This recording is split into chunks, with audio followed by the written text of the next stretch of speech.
Okay, thanks, Kay. Welcome everybody to the, what month is it? August Bike Ped Trails Commission meeting. And the really main and only item on the agenda tonight is discuss the second draft of the the map plan, map Carbondale. Before we do that, I was not at the last meeting. I did read the minutes, but be inappropriate for me to motion and approve. Will somebody make a motion to approve? Make a motion. Second? Second. All right, thanks, Rick. All in favor of approval of minutes? All right, good.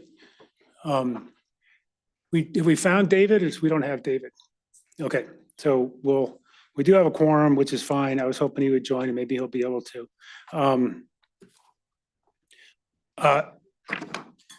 Thank you, everybody. Matt from FHU is here. Thank you for coming up and spending some time with us to review this. I know, Kevin, you had, I'm not sure it was you or Matt who sent out the kind of a template for responding. And You started it, I tweaked it, then I said. yeah, and I'm not sure, we haven't really used it.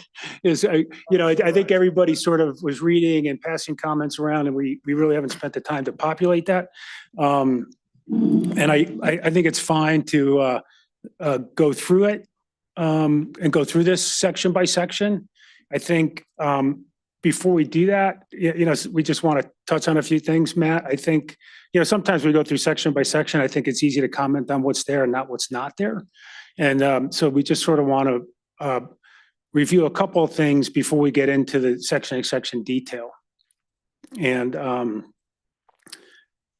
I think, let me see, the first kind of question I should probably raise, I think this is very generally shared, is that I think, well, first, Matt, I should say thank you for the second draft. I think all of us felt the vision, the guiding principles, a lot of the language you suggested was adopted. We appreciate that. I think we all very much like the pilot programs that were laid out. We found those to be very helpful. So we appreciate all of that, and we think it's all moving in the right direction. One thing, and I'll put these out there, and they can form context, I guess, for we can have a conversation around them now that goes that way, or they can form context for as we go through the report section by section. But there's a general feeling that we should have specific action steps that are targeted towards sort of each of the guiding principles.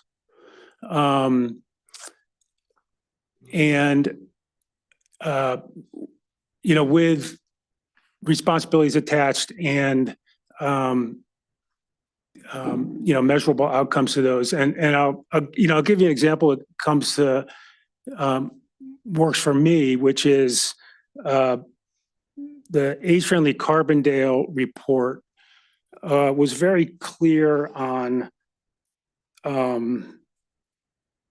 it addresses safety, which is a guiding principle, but it's very specific about what we need to do around safety for Highway 133.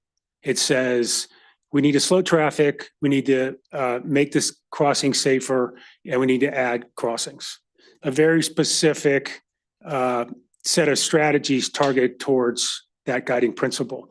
And we felt, I think, in general, that there could be, there should be more strategies like that or action steps like that that are attached to the guiding principles. If you have questions, please ask. I'm not going to be rude, I'm just taking notes. Okay, great. Okay. And I'm sorry, I'm just sort of reading through a list of questions that have sort of come up here.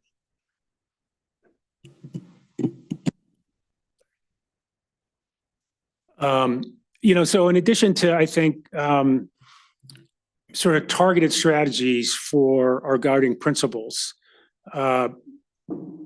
we're still, I think, generally looking for a sort of more holistic, strategic approach to sort of mapping out the town. Some of the things that came up in that regard were one of the things that we had thrown out really just as a discussion point, as a way to sort of see if we could move in this direction, is to maybe look at the town as a whole as a way of calming traffic everywhere as a first step, and then overlaying infrastructure and things first. But we were trying to get to a point where we could look at everything as a whole, not just an intersection here, an intersection there. And, I guess one question is that something you guys thought about? Did you talk about that recommendation we made? And what did you think of it? I think along those same lines, there were a thought that perhaps we could have had more focus, again, as a strategic starting point of Main Street as sort of a defining the downtown core, is a gathering place, is a place where people could easily get to and from biking and walking. So we thought there, maybe been some work done around that would have sort of broadened or made the scope of this a little bit more strategic and holistic, I guess. And when I mean holistic, I mean looking at the town as a whole, where all the things are sort of connected and they come together as a plan. Some thoughts around, and this probably gets back to my first comment about specific strategies and action steps, but I think we'd love to see more detail around safe routes to schools, more detail around the priority corridors as real focal points for making them making the thing that we focus on and we take steps on and that we take action on, rather than, I appreciate the comments you made in there about safe routes to schools and priority corridors, but I think that the fault was many of the recommendations you made are within those corridors, which is sort of great, but it doesn't address a specific issue of the corridors or the safe routes to schools. I think we'd like to see more action taken around those items.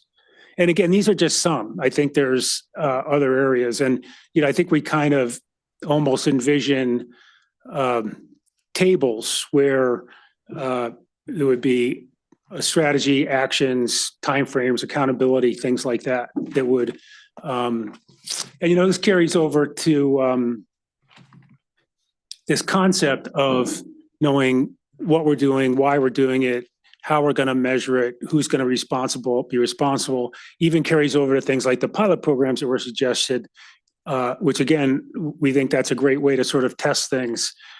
But it wasn't clear exactly what we were trying to accomplish with those pilot programs, what outcomes we were looking for, what would we do if we didn't get the outcomes, or if we did get the outcomes, who would do them, things like that.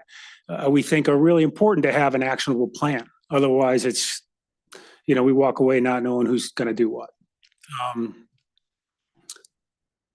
I think some of these other things, and you guys, there's other things on this list. I think a lot of them get sort of into the section by section, but I don't want to miss things. I know you guys have all read this and contributed. So if there's questions or comments in this sort of first part of this meeting where we're just trying to sort of put some perspective, 30,000 feet on this thing, I would love other people to jump in if I'm missing things.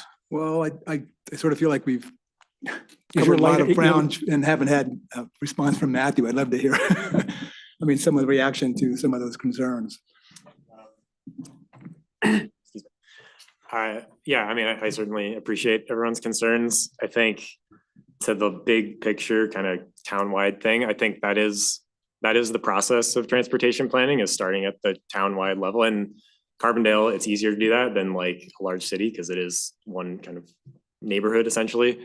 And so certainly like we didn't just come up with a list of random places at different ideas and like the whole existing conditions assessment at the beginning of the project and then all of the public input we got that covered the whole town. It certainly started with identifying, you know, at a town-wide level, where are the places people are trying to get to, where is it not working, where are the safety, where are the crashes, where are the speeding issues. We got a lot of data, and it kind of took that as the first step, and then we did like then focus in on certain roadway segments and certain intersections that seemed to be the problem areas, and that kind of overlaid on the overarching idea of trying to connect everybody to everything in Carbondale was the impetus for developing the project list. So I think maybe the process that we went through is maybe not super articulated well in the plan, but I think how you're describing it is how we go about this process, that's starting at the high level. And then like naturally you do have to end up at specific projects at intersections, and that's how you make the improvements, is making projects. I looked through the other things that were brought up. But again, like I think we can, and certainly Main Street, if we don't feel like that was emphasized enough as the key place we're trying to get people to in the project recommendations, we can revisit that.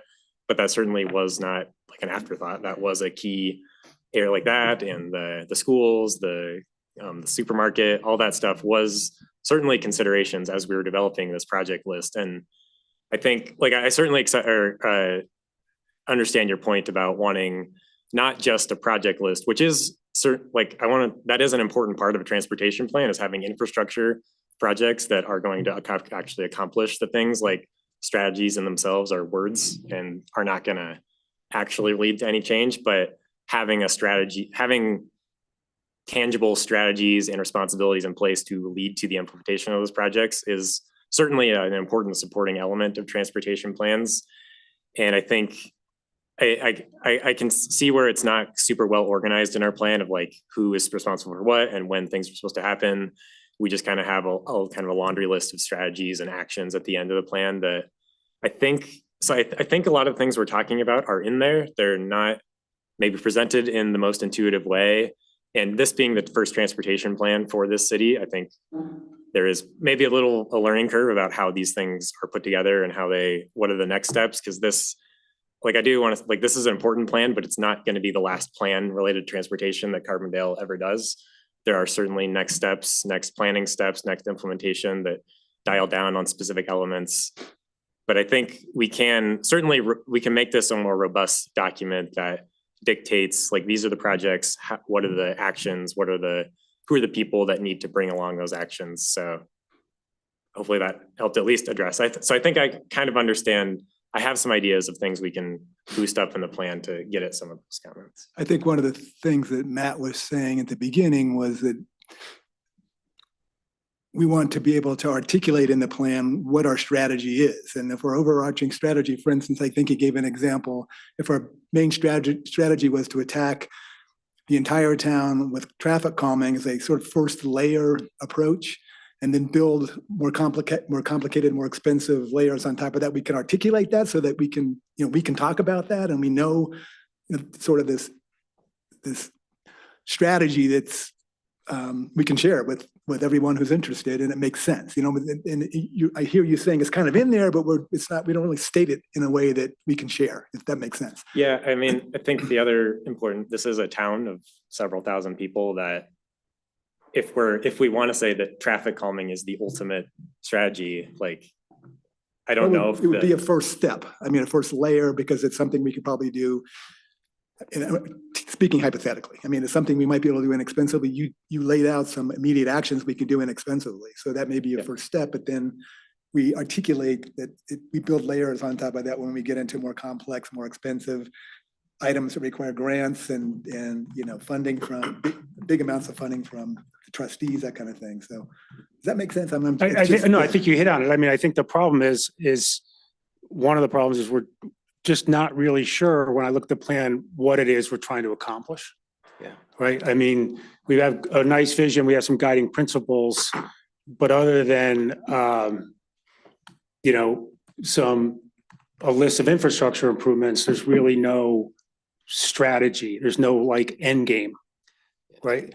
There's no, make sure kids get to school and this is how we're going to do it. Make sure the priority corridors work and they're the right ones and this is how we're going to do it. Make sure people slow down in town and this is how we're going to do it. Or whatever it is, we decide that the town decides should be our end objectives.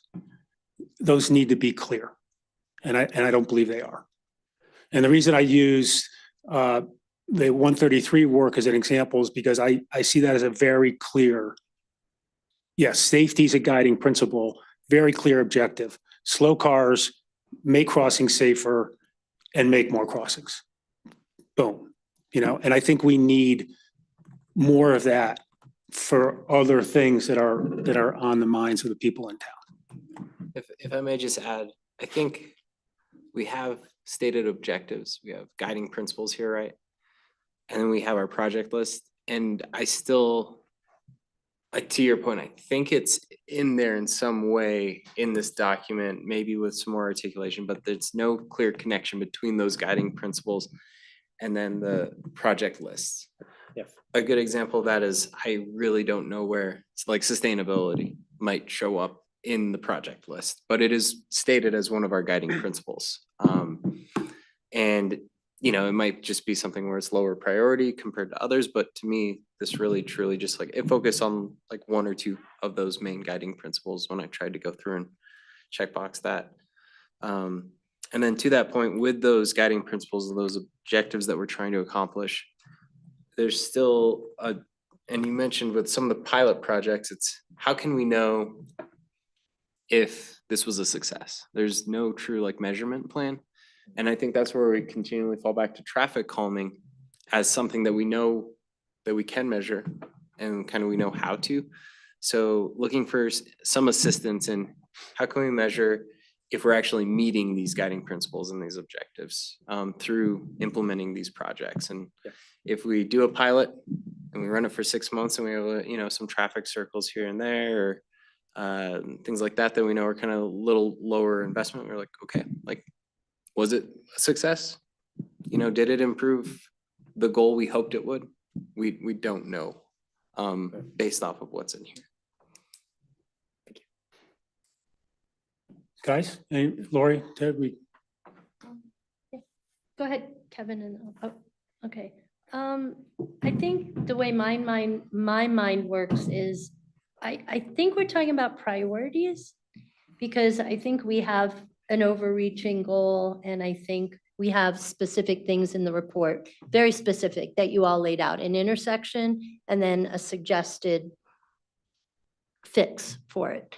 But I feel like if we have traffic calming in general is one theme, and then you come to the intersections that we need to build a traffic circle or a pedestrian raised walkway or blinking lights or school safety, then we put specifically where on the road we need to implement something. And then we have crossing 133 by the city market. Like, I think like we're all saying, we have all the pieces, but how do we organize it in a way that we can move forward? Because I think the thing that I keep commenting on is, well, how can we take action? And do we have to have the whole thing figured out before we can take step one? Like you're saying, the simple, inexpensive, how do we even begin? No, I appreciate that. I think, well, that sort of gets to, Matt, your point about a transit plan has to have project lists, which I agree with. I think what I'm taking issue with is the list we have. I'm not sure it gets to all the pieces of the strategies that, like Lori said, it's a little too narrow for me in terms of the things that the town wants to lay out, right? If and I'm maybe that list came from the data, and that's why. And I'm curious about that because we haven't seen the data. I'm not sure how many people responded. I mean, I know you the numbers, but how comfortable you are that that data was representative of everybody in town, because I know there are a lot of places in town that people have issues with that aren't covered in that report. And total, I want to be respectful of people that did put a marker on the map and say I have a problem with this intersection. Probably indicates there is a problem, but I think there are a lot of other places that are problems as well. And there might be a way to look at this more strategically and more holistically and expand that project list a little bit to include some of these other places that we feel strategy is sort of weak. Does that make sense? I think Kevin had a comment too. Yeah, go ahead, Kevin. It was more of a question. So one of the things that we've talked about internally, oh, you're yelling at me again, Kay. Sorry about that. One of the things that we talked about internally is, you know, these guiding principles. Each project is probably gonna touch not all of them, but multiple ones. So do you think it would be helpful, like, as you look at a project, if it said, okay, you know, this one touches on safety, connected and reliable, and mobility choice. And the next one maybe more, maybe it's sustainable, joyful, and equitable. Would that be helpful in future decision making, like from a recommendation standpoint? I think it can help us kind of almost make that prioritization if something is tackling more than one problem, and say is not super expensive, like things like that. Then I think it can help us kind of like, you know, prioritize what we're getting bang for our buck sort of thing when we try to put these in some sort of list. I not only would have that, but I would also say, and how is it, you know, connected to these? Like I was looking at like some of the little things like planter, bulb outs and things like that. And I was like, that's kind of nice. Like, yeah, that does to me, you know, speak joyful in some manner or another. Like, I can't quite say how, and that's one that's tough to quantify, but definitely would kind of check more than one box of like traffic calming, improving safety, but also hopefully improving the joyfulness of this town. Can I ask one more real quick question? Actually, I'm blaming somebody now. So I think one of the things that Chris came up with, and he shared this with me this afternoon, was maybe also taking a look at that, the project list and categorizing it like, what can we do ourselves without anybody else's involvement? What are the projects in the list that are gonna take coordination with other agencies, like anything along Highway 133? And kind of, instead of maybe categorizing the list a little bit more, and it might go to the, okay, what can we do ourselves while we're maybe doing some coordination on this other one versus just looking at one big list. Thoughts on that? Yeah, I think all that's great. It helps us understand. Did you have something to say, Ted? Go ahead. Well, just to piggyback on what you're saying, the question that I have from this document, I read this document as a guiding, as a guide of where we need to be going, not as a cookbook for this is how we need to fix specific things. There are recommendations that are in it.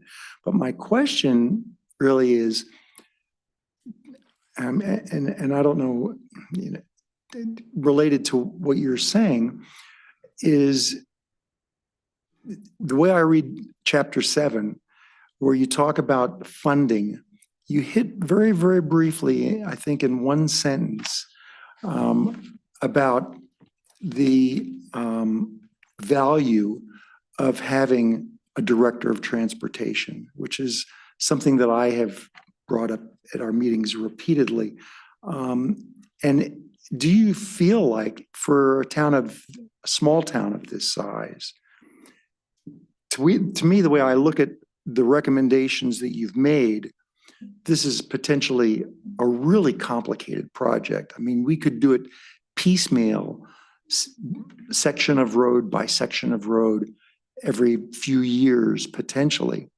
But in my mind, it feels like if in fact there was one person who was on this town staff who had the expertise and the knowledge of managing funding and all the coordination that needs to be made between different agencies and paying attention to all the regulations that need to be followed and everything, would be able to help set the prioritization and be the driver of making sure that everything happens on schedule. And it's a full-time job, the way I see all the recommendations as a total package versus, and so my question is, to what extent would you say we need a director of transportation in this town to be that guiding manager for this whole thing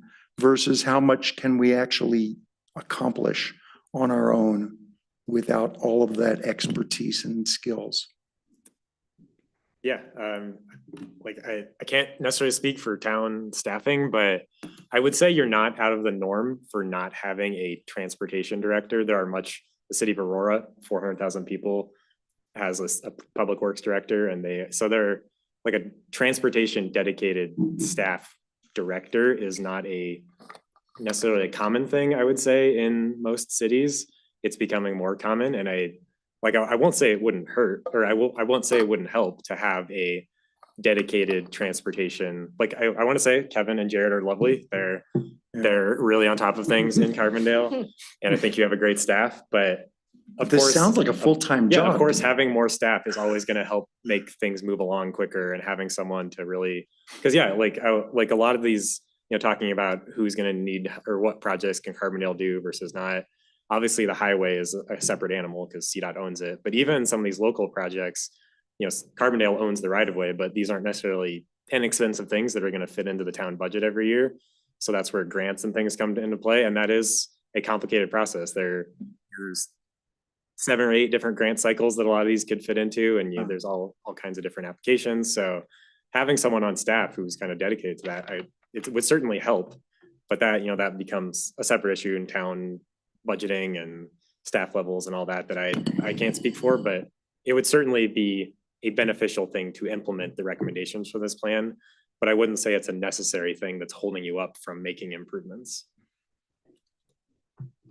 I'll just jump into, as from the trustees' perspective, I would say that's probably a non-starter, just based on taking a 30,000 foot view, even beyond transportation. There are other departments too that we probably would like to staff first before we got to transportation director. And I personally think Kevin's perfectly capable of running it. I'm sorry, I thought you were. And so I just would say I wouldn't count on that being a near-term thing from us. Let me say 2 things. One, to Kevin's comment in this discussion that Ted brought up, because Ted continues to beat this one drum that he has.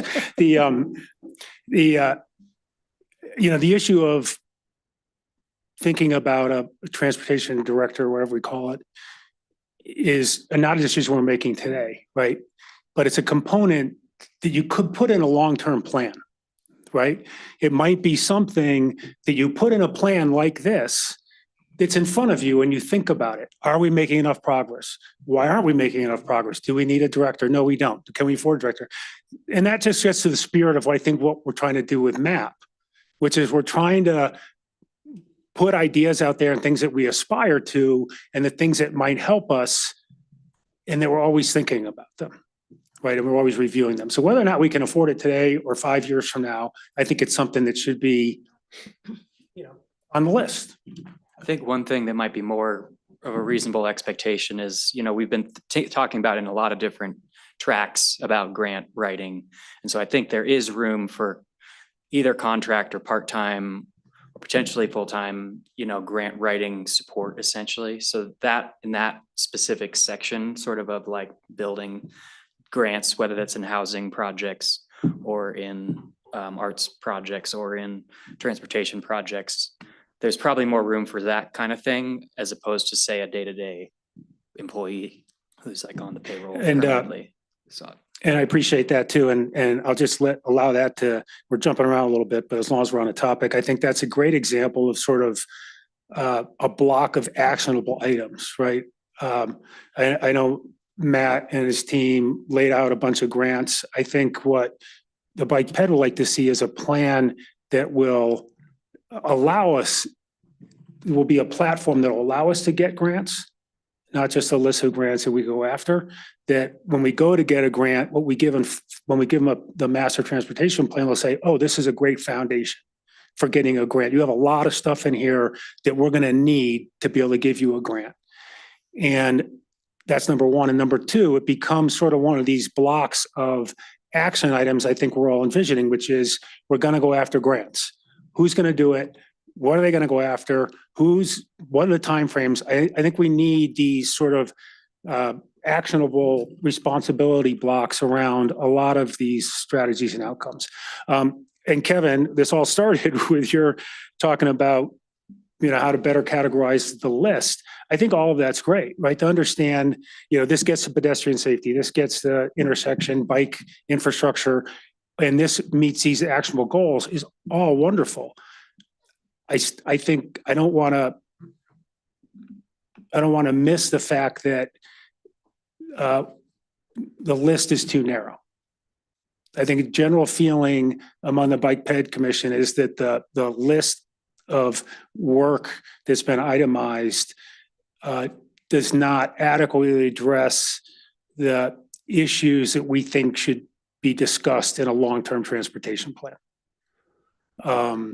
Such as specifically addressing safe routes to school, specifically addressing the downtown core, specifically addressing what we do when there's growth, like north of downtown gets developed, specifically addressing Highway 133, specifically addressing priority corridors. Those things are not in this plan. And we could probably come up with 5 more that should be. And so yes, I appreciate the thoughts about how to make the list easier to interpret and understand, but I think the list is too narrow. Anybody else on this? Well, I guess I have a question for Matthew and Kevin and Chris, because I don't know, I don't have any experience with this. I don't know at what point, is there a point when we need to take recommendations from FHU and we need to sit down with the trustees and decide some strategies on our own? I mean, how long does this process go on, and are we expecting too much? I mean, Matthew can't interpret, he doesn't live here. He doesn't know. It's hard for him to really understand the full extent to which we're trying to accomplish an awful lot in one plan.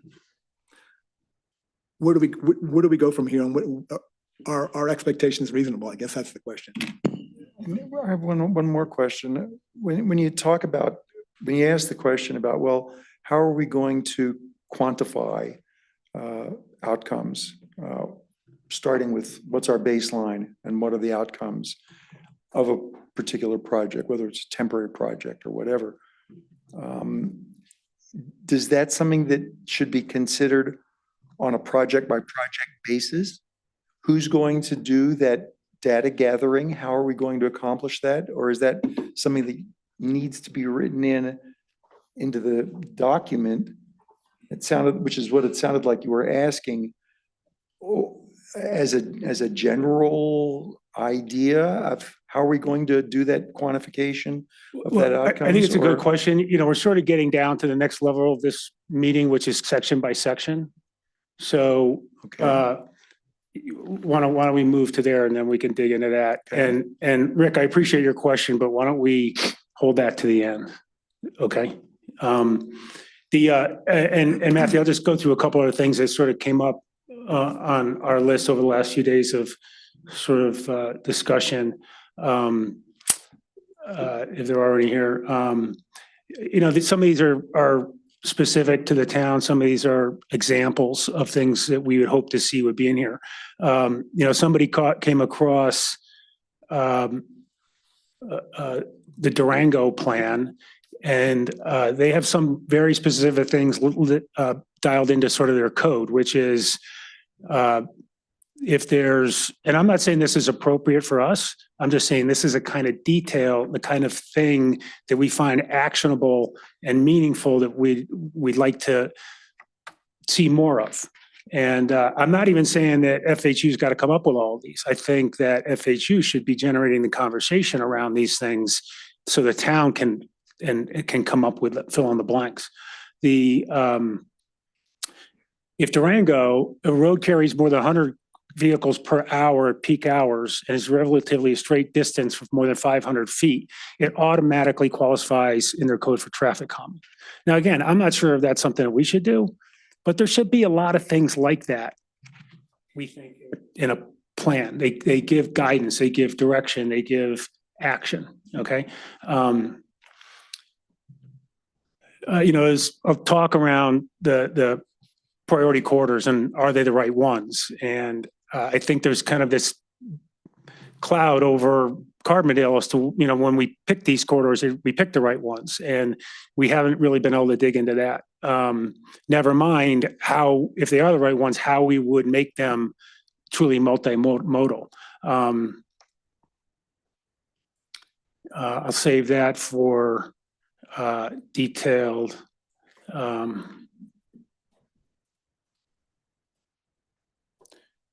I feel like we're not giving, I think we're getting into where we can go section by section at this point.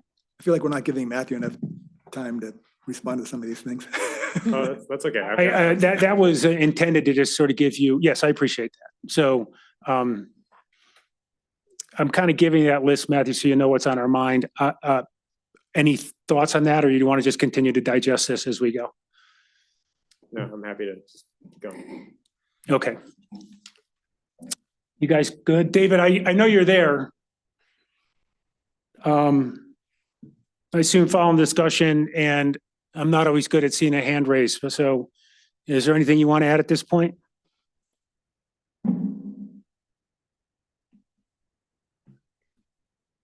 I'll take that as a no, or he's muted or something.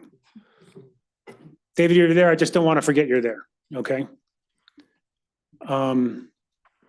Okay, let's take some time, and if you guys are good, I think that was a lot, and I think a lot of what we said kind of gets applied to the different sections. So I think and Rick, I'd love you to you did a lot of the thought and feedback on the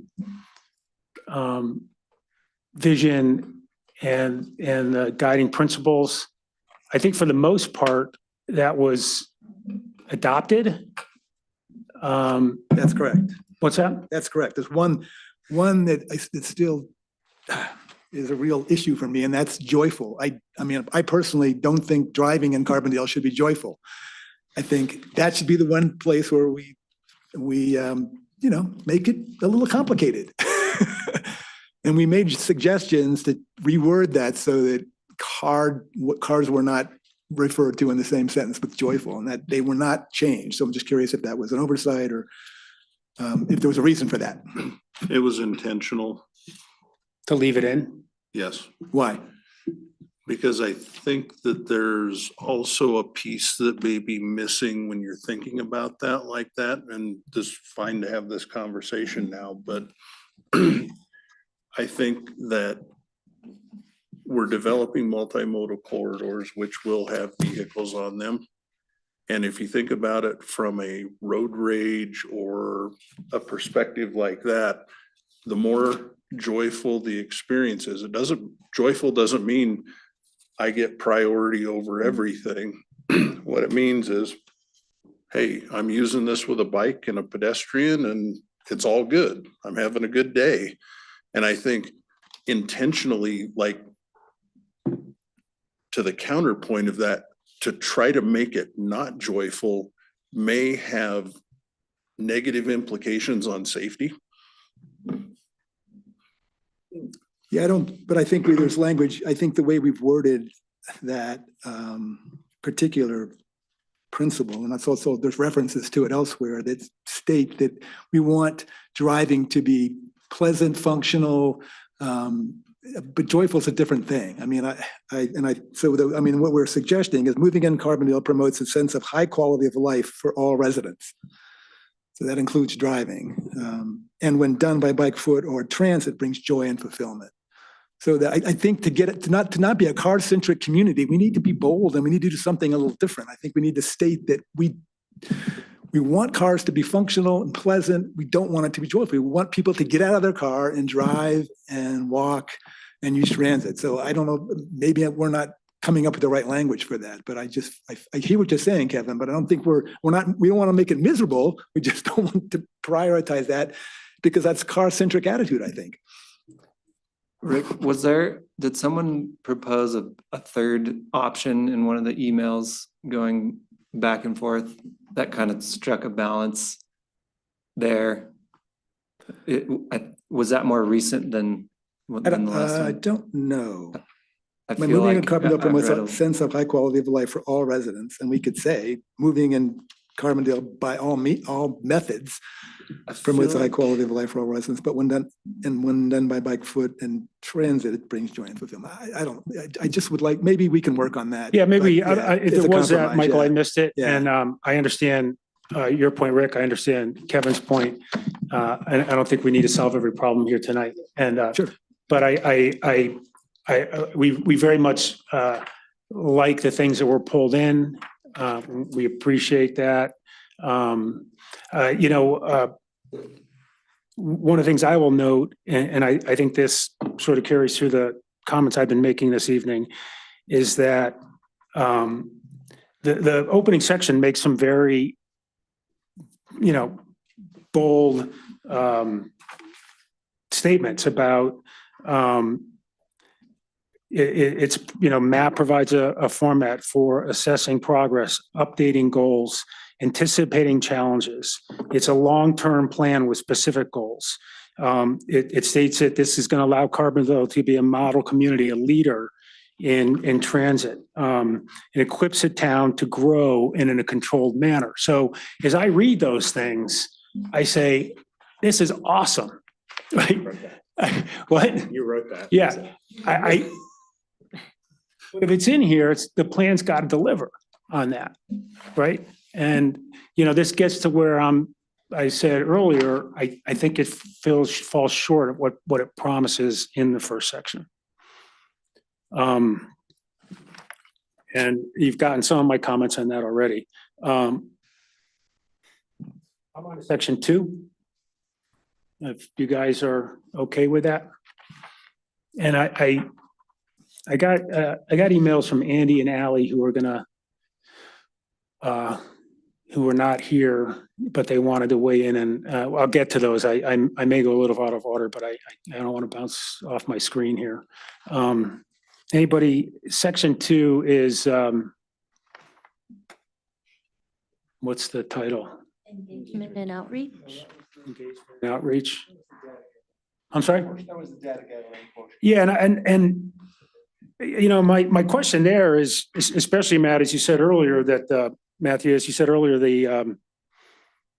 a lot of the project list was based on the data gathered. And existing conditions, not just public data, like technical data. It's what? Technical data and public input. What do you mean by technical data? Like the speed crash data we got, the speed data and volume data we got from the town, Okay. like the transportation data. Okay, it's just, we haven't seen the data, and I don't know whether that's unusual or whether that went well for you guys, whether you were comfortable with the number, the quality, the quantity, and what it told us. But it's hard for me to interpret a list of projects based on data that has never been shared with us. And I also think data, everything I've seen with grants and going next door on that, they like to see data, which is one of the reasons I like the age-friendly Carbondale's survey on Highway 133. I think that's data we can take to CDOT and the community and grant givers and say, this is meaningful. So, I think I'd like to understand better what the data was, not just because of where it sent the project list, but also because I think it should be helpful. I think it mentions an appendix, but I don't know if that was included in the draft and.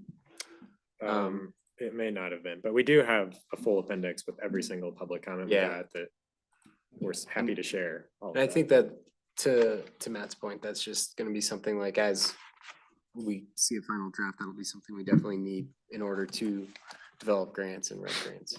So, And I think in that section, there were clues, right? You talked about raised sidewalks, pedestrian signals and beacons, smaller intersections. A lot of the things that you proposed for the project list indicated, I believe, a general concern about the environment in town, right? Not just along those corridors, but you could probably apply them to a lot of places. So I kind of, I'm reading that, I'm going like, well, if people want safer intersections and raised sidewalks, they must be really concerned about walking around town.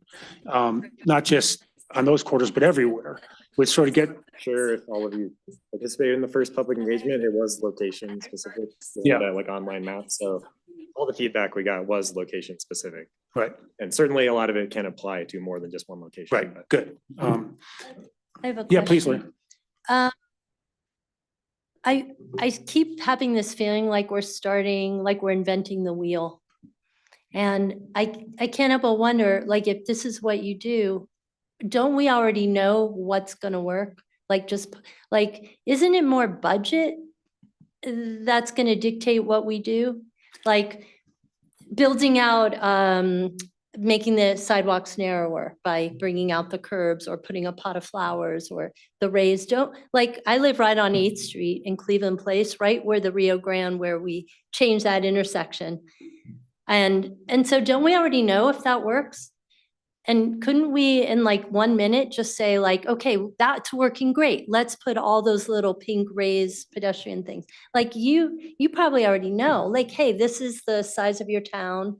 These are the challenges. I'm not talking about the 133 corridor, but all the little traffic slowing. Like, do you already have a sense of this is what you guys should do? That's cohesive, that fits our vision? I think that's, Even though there are different things within that. This was maybe a blinking light, this was a raised, like it is very specific I mean, to. context is, and like, yeah, it is a budget thing, but to some of these other folks' point, it is, like, a lot of this is gonna require some grants and having some background information about why that this is publicly supported, that there is an issue here, like that all is important background, but certainly, yeah, like a lot of these things we do know make traffic slower, safer. So it's not easy, it is common sense. Right, and so do we really need to concentrate that much on the data afterwards and Well, pilots? I you think know? we do need to understand why we're running a pilot program and take data before and after. I think, I appreciate the comment that it's, yeah, I mean, guys like Matthew know how to slow traffic down, right? They know how to make intersections safer.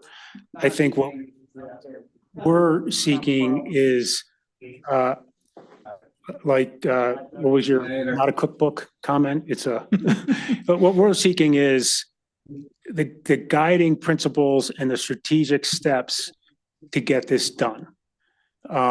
So we don't lurch forward from one intersection here, one intersection there.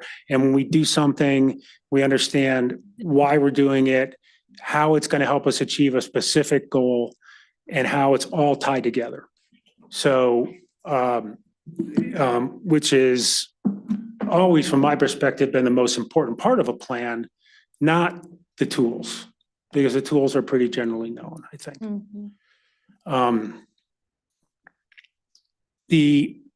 I'm under section 3, I think, you say in there, the map plan is critical in achieving the pyramid. Well, maybe that's something we wrote again. But I think that, this sort of gets back to me to the conversation we've already been having, which is, how are we gonna do those things? How are we gonna make 133? How are we gonna make safe routes to schools? All those things we've already been talking about. The things that, you know, for example, I know we raised a question early on about Vision Zero. And, you know, we raised that. We weren't saying we want you to give us a paragraph about Vision Zero. We were saying, is Vision Zero appropriate for the town? And how do we execute it? And I'm not sure if Vision Zero is. You know, maybe it's complete streets, maybe it's none of the above. But I think we ought to have a conversation about it. And if we decide that it makes sense with the help of you guys, that there's actionable steps around doing it. You know, a lot of these things I think that we're talking about fit into not paragraphs, but, you know, action steps. Does that make sense to people?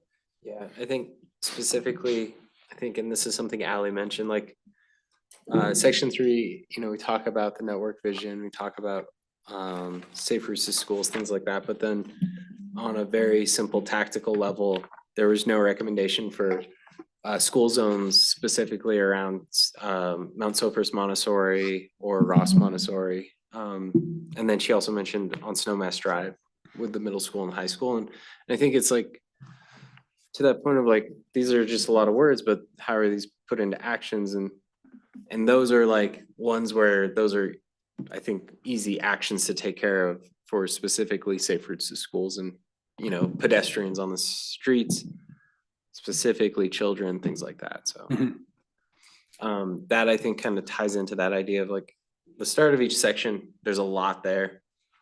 I know we threw a lot at you in those sections, but then still translating that into the project lists and things like that and the actions we can take, still kind of that overall theme of there's a disconnect between the two is consistent. Right. Can I ask a Yeah. question related to that? So if you're looking at this, are you expecting like something to say, make a school zone around Ross Montessori of 15 miles an hour when school's in? Or are you looking more for a recommendation that we look into potentially putting a speed zone in there? Because there's two different levels of that. And I don't know that this plan should necessarily get down to the analysis that's necessary to actually establish you know, the appropriate speed in a school zone. I think it's as simple as when we kind of state those themes here and kind of go into the history of them and all that sort of stuff to see a bit more how that translates in the project list. I mean, I'm not gonna prescribe, you know, if it should be a specific zone or a speed change. I think, Kevin, I think if I understand your question, it's sort of the latter. I think what I would expect our consultant to do is give us a framework for how to have a discussion about being serious about making routes to schools safe, right?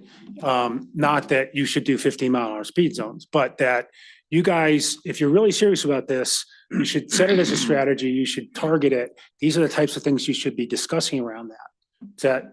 That's the latter, right? Yeah. Yeah. And for all of these things, not just safe routes to schools. Yeah, okay. Are we onto the toolbox, guys, or where are we? Section 4. Yeah, just one other thing, Henry, that mentioned the high school is new since Safe Routes to School, but also the Montessori school was built since then as well. I don't know if it needs to be mentioned in that paragraph, but I just noticed that was Right, missing as well. that's kind of, yeah, okay. But yeah, it kind of goes into what we were saying there. Yeah, well, if we had a strategy that pulled us all together to focus on safe routes to schools, we wouldn't miss a school zone, right? The, what do you guys think about the toolbox? Can I just ask a question just for my own edification? I get confused, I think, a little bit, Matthew, on complete streets and multimodal priority corridors. To me, sort of the concept of complete streets says that you basically have all your streets safe for all kinds of transportation. Probably there's traffic calming and a lot of features in there that make it safe. And then if that's the case, do you need to have priority corridors? And is there a conflict there or not? I guess I'm not clear about that. And I just genuinely don't know. That's a good question. I think, yeah, like complete streets is like the multimodal corridors, from my understanding, was established by this group in 2019 as like kind of like a first step toward transportation planning. So that's a town specific thing. Complete streets is more of a philosophy that is like, yeah, every street should be complete and that it serves everybody well.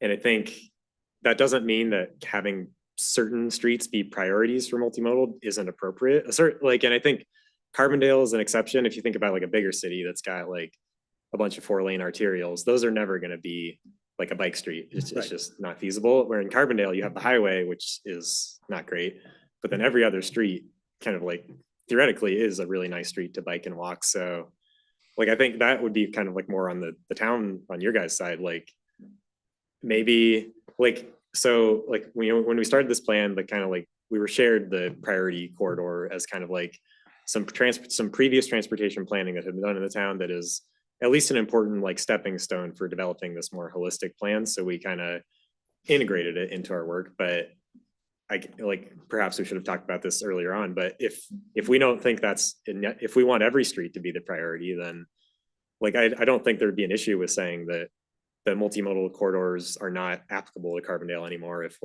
but I don't know if I recommend that. I think that also helps because like, you know, even if this list is not as comprehensive as it should be, we already have 40 some odd things in here.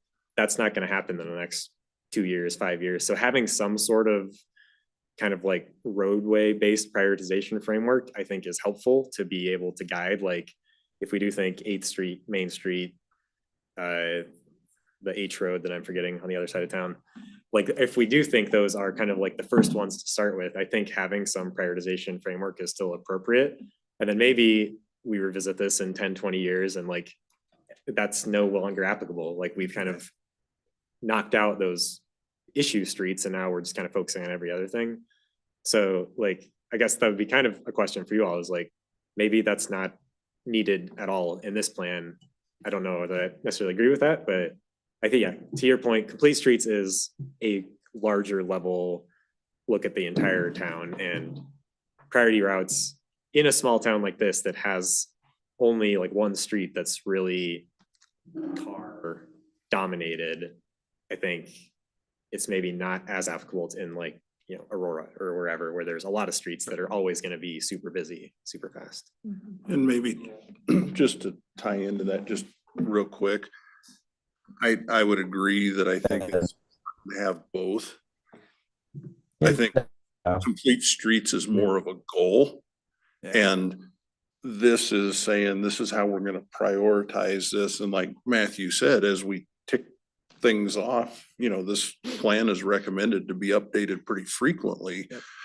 Then that project list can change as we knock that off. But I think without priority, it's going to really probably more for the trustees than you guys.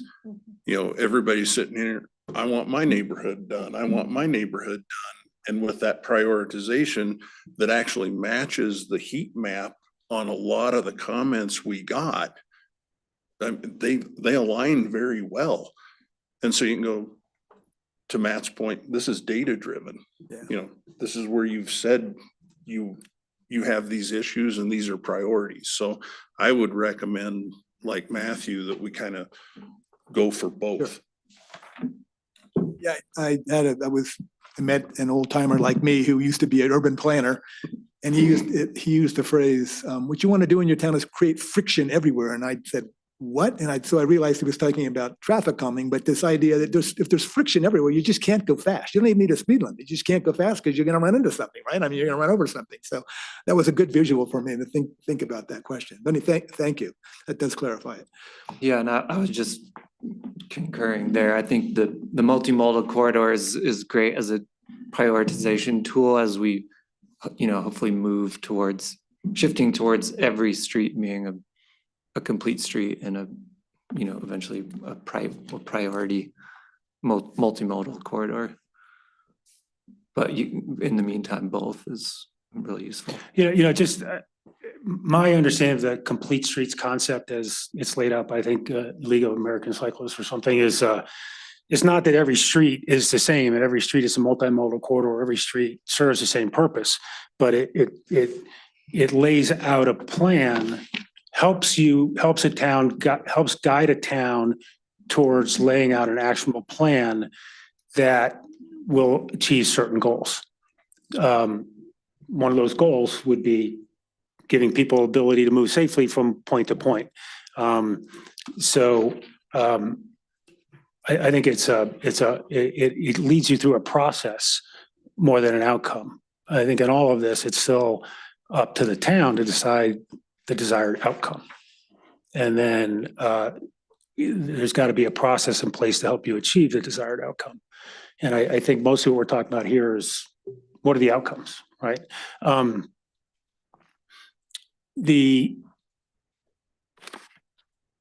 have a question.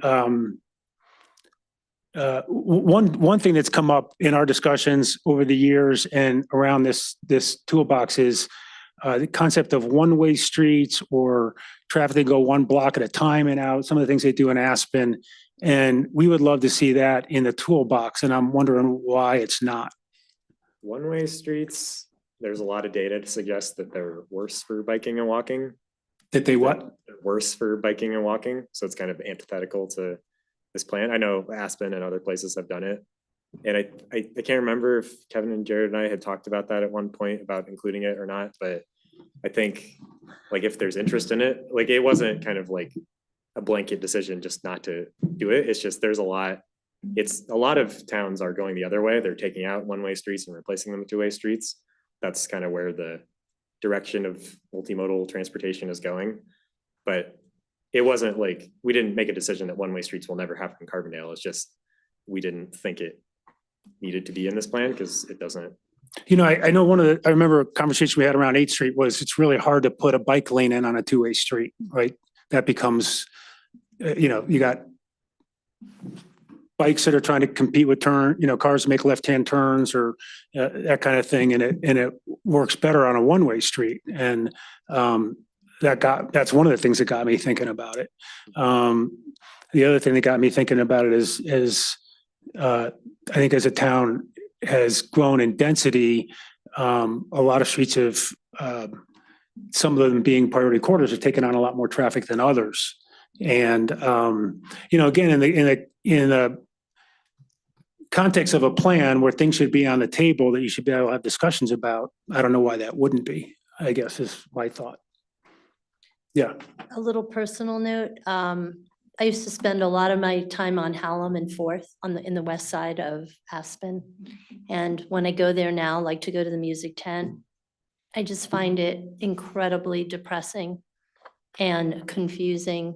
And all the barricades and the signage, residents only and bike lane, and it's so confusing if I'm walking or riding or in my car. So I was very happy to not have that as an option. It's so depressing to me to be in that West End in Aspen now. And every time I'm there, I'm like, oh, I hope Carbondale never becomes like this. Well, I appreciate that. And I'm not saying we should do it. I'm saying it's a tool that might make sense at some point for some fixes, and it should be in the plan. It's, it doesn't mean we're ever going to do it. It just means it's a viable. I mean, yeah, it's out there. It's out there in the world, sure.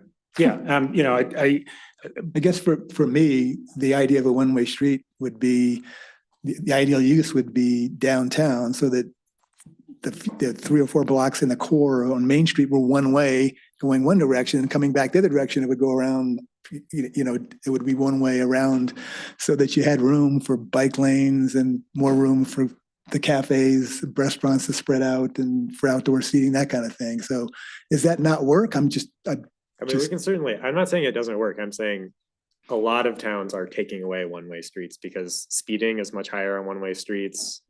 It's harder. Speeding? Speeding. Speeding, Yeah. okay. Because it's that friction thing you just mentioned, when you don't Yeah. have a car coming in the opposite direction. Well, you'd have bike And- lanes and you'd have cafe people sitting out, I think a sitting car out there, doesn't yeah. care as much about that as if there's a car coming towards. Mm. So I'm not trying to argue, like, we can certainly Yeah, we're include just trying one-way to, we streets. just, I- we want I- to understand, that's all. We want I to think we would love to understand, see it added We're just learning. as a tool, one-way streets or one-way blocks or something. I looked at it, I know there's a ton of issues around that. Socially for the town, emergency vehicles for the town. I understand all that. I also kind of am left with this feeling that if things aren't in the plan, they get forgotten about and they won't be brought up. And I think it lends some credibility to have it in there. Does the same go for the local traffic only, like only bikes unless it's a car getting to a residence there? Is that also, is that basically what you were describing, Lori? I just find it confusing and, yeah, I just find it confusing. I don't know what your experience is with that. Yeah, I mean, I think that's kind of a more specific context specific thing, but I don't think it has a negative impact necessarily on any specific mode of transportation. But the one thing I do remember us discussing like internally with town staff is the idea of just like full closures of blocks to vehicular traffic, and that at the time that we discussed it, that was not something the town was interested in, so that's why that is not in here. But one-way streets, we can certainly include some information about their potential for Carbondale. Thank you. Kind of curious on that note, just if you have any information or background and knowledge on the use of bike lanes versus sharrows. I see in the toolbox there are some conflict zone barriers and markings. And then later on in one of the near-term plans, there's like West Main bike lanes. And from what I understand, like bike lanes are great when it's consistent and kind of like, like where they all are.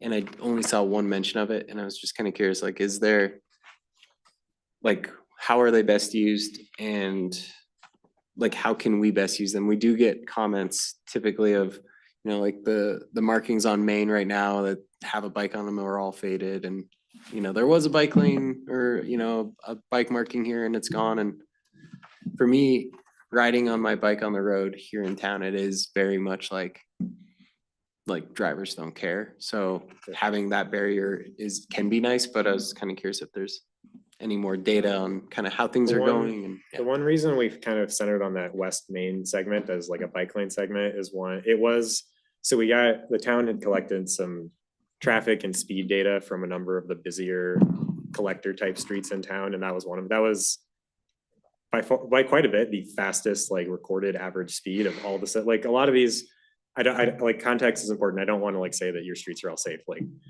these are relatively low speed streets where if you look at kind of typical bicycle planning guidance for, there's a lot of charts you can see of like, if you have this speed, you have this volume, this is the appropriate facility kind of at that level, which, that's just a tool. It's not everything, Yeah. But at that level, most of these streets kind of fall in that shared road environment. And that's not to say that these are all perfectly designed shared road streets. They can be better, but really kind of the one that stood out is like West Main kind of falls in that higher echelon of bicycle facility.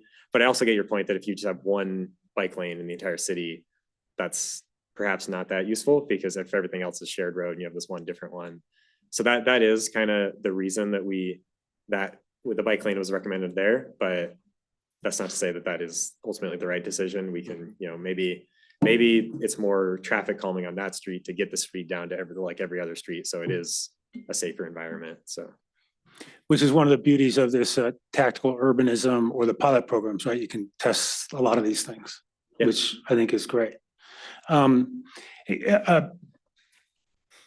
Getting into the specific list, the but it's in the toolbox, the curb radii. I know that was mentioned in a number of places, and especially coming off of 133 into town, there were some places where you wanted to expand the curb radii. Is that to slow cars down coming off of the highway into town? Both, yeah, like, yeah, the tighter the corner is, the slower people go. So Right, yeah, because I think one of I the would say problems is people come off Highway 133 at 35 miles an hour, and it's hard to mentally slow down, to 20. And so I'm kind of looking for ways to accomplish that. Could just talking about adding things in, just so they are considered. I often imagine some sort of beautiful signage, like, I don't know, an archway or a welcoming banner or a colorful sign when you're coming from like Redstone into town and you have to slow down to that 35, like around the fire station. Because like, we live here and we know what's coming up, but if you're just, and I feel like the traffic is going faster and faster to Redstone. People are passing you at 65.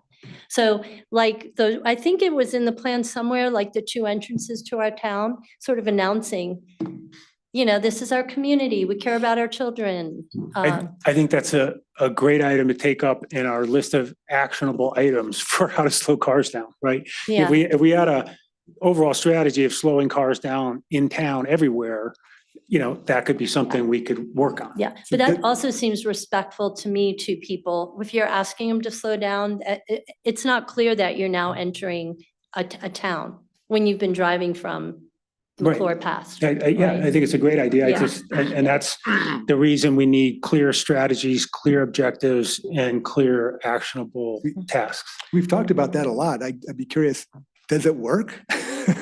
gateway signage. Well, it's just signage in general, I mean, it could be a pleasant, Carbondale's a bike ped town, friendly town, please beware, be cautious, just all these kinds of things you could literally verbal, are people going to read them, or they just stop seeing them after a while? Do they work? Certainly. I love the idea, but I don't want to do it if it doesn't work. The least effective of all of these things is just signage like that. I'm not saying it's not effective. I think anything you can do to alert people that you're entering a different environment, I would say it's not worthwhile. But infrastructure that actually, narrows the street or slows cars or whatever is far more effective than a sign. But that's not like that. I mean, that is the thing you see a lot is if you're driving on 285 and then all the small towns you get to, there's a big sign that says welcome to Saguache or whatever. And it's a helpful visual indication that you're not on a 60-mile-per-hour highway anymore. You're in a town. So I wouldn't say it's not effective. I would say it's less effective than actually a lower priority. Okay. Yeah. Lower hanging fruit though. Yeah. It's also easier to do than a lot of these other things. I think we like the idea of creating this sort of use the signage to create a feeling of, positive, pleasant feeling of Carbondale being different and, Exactly. slow down and, look around, enjoy this town and get out and walk. How about radar enforced speed track? But anyway, thank you. That's Yeah. effective. Let's go through I'm sorry, yeah. Matt, before I forget, on this note, did anyone, I'd like to know, in the newspaper during Mountain Fair, there was an ad that said, take it easy in Carbondale with a little swoosh. That's the Chamber of Commerce's. Okay, thank you. Logo, Thank I you. guess. Because we discussed PR logos campaign, and and I was like, who did that? Yeah, Okay. that's what I was thinking, that sort of signage might just be something. Yeah. If we want to create Carbondale to become the gateway Yeah. to the North Fork or something like that. we Right. Talk to the Chamber of Commerce. I think, Chris, we didn't, Can you explain the difference between curb bulb outs and curb radii modifications? Those sound like the same thing. Yeah, so a curb radii is essentially, if you think of any of the intersections at the highway right now where you have the two streets intersect, it's just that corner where the signal is and the sidewalk. It's just making that, a lot of those are just really wide to make it easy for a semi or something to turn the corner. It's just tightening up the radii. A bulb out is where you're actually narrowing, but you're not, so a narrow radii is not narrowing the street at all. It's just making the corner. A bulb out is taking away parking or something, making the street narrower.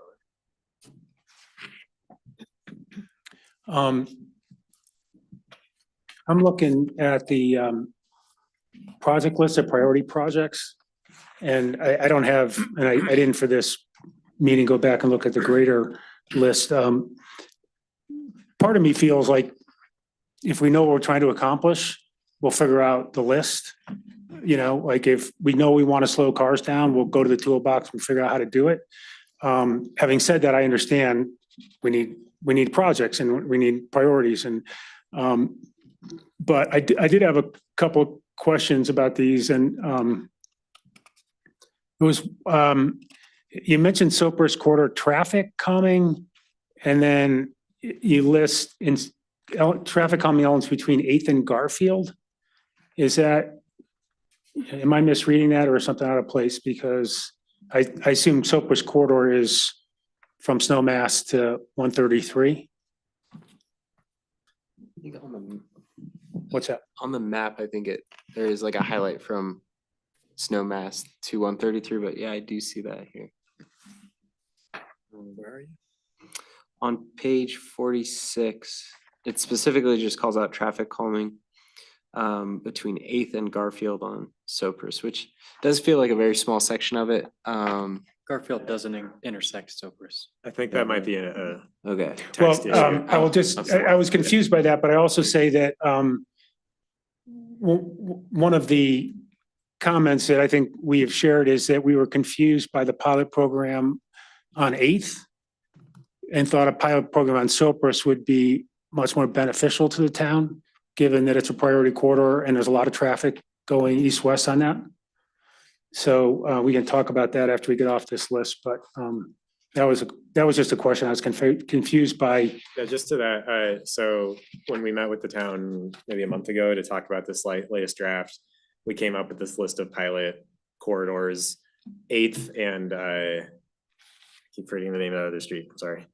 Hendrick, Yeah. as just like 2 examples. That's not to say that if we feel that Sopris is more appropriate, like that is not an issue. We love the pilot program and I think Hendrick is a great candidate. I think our general feeling was Sopris, if you guys had conversations about this, Sopris would be a more appropriate place to try a pilot program. And the reason that we talked internally about choosing like 8th Street south of Main and Hendrick is because Hendrick does have some similar characteristics to Sopris.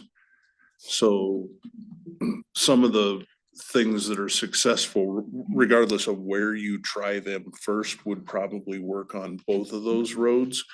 And 8th is a more downtown, older Carbondale feel. So we'd have like a template of what might work on other roads in the downtown area. I see where you're coming from. And yeah, and again, as Matthew says, we can talk about where it's appropriate. I think the pilot program is a great idea.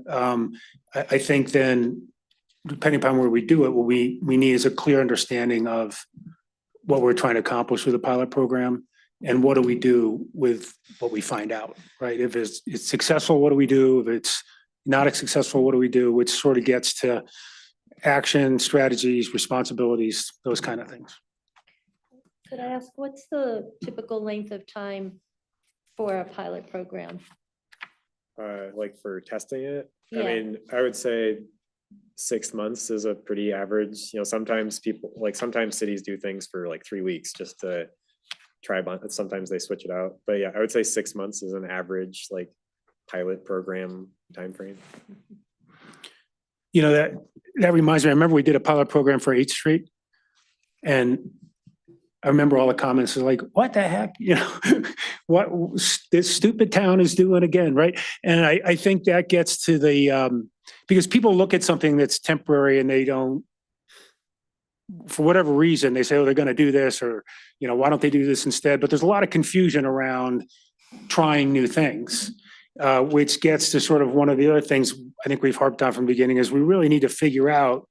And again, Matthew, I'm not saying FHU's got to come with a list of all the things you have to do. I think that's something we do with you. But I think acknowledging that we need to have a way to communicate transparency of what we're trying and why we're trying it to the community is really important. Mhm. You know, it's got to be, that should be one objective, one goal. I was confused by right in and right out of Dolores. Highway 133 onto Dolores, right in and right out only? Can somebody explain to me how that would work? That's part of the access control plan. How do you, You but can't what turn left. allows people going, You'd go down to Industry roundabout and turn around once. where, what route? Well, if you're going north and you want to go on to Dolores, how do you get there? You go, Down the village, turn around and come back. yeah, that doesn't really, Do you mean like City Market? You can only make a right? Mhm. So, But part of the plan, when there was some other piece of infrastructure in place, maybe there, there was going to be something else. If you look at the access control plan, it says if X, Y, and Z happen, then Dolores becomes a right in, right out. Means we need a place for people who are going north to yeah, loop around conceivably, and get onto Village would Dolores. become a roundabout, I guess, in that case. There is no roundabout. Not in the plan, but Yeah. I guess that So- would have to be. I don't know what that highlights. I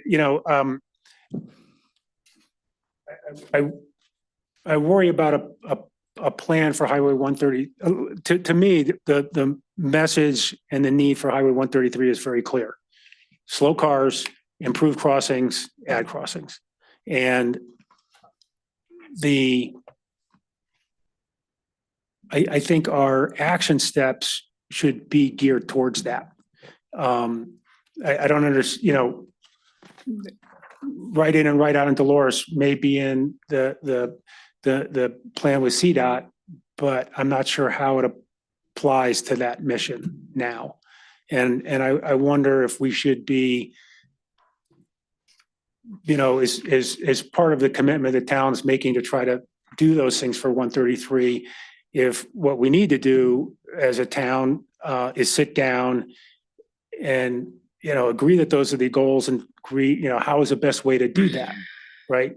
What are the best steps to do that? Who's going to work with CDOT? Do these things that were on the 12-year-old plan make sense anymore? I think to me, rather than just saying, do these 5 things on Highway 133, and some of them are from a 12-year-old plan, makes less sense than saying, we need to slow cars down and make crossing safer. How are we going to go about that starting today in 2024? So, when I think a lot of these things we're trying to tackle, that's kind of where I'm at. It's like, we want to accomplish this. How are we going to do it? Can I just ask? Yeah, can I just ask? Yeah, please.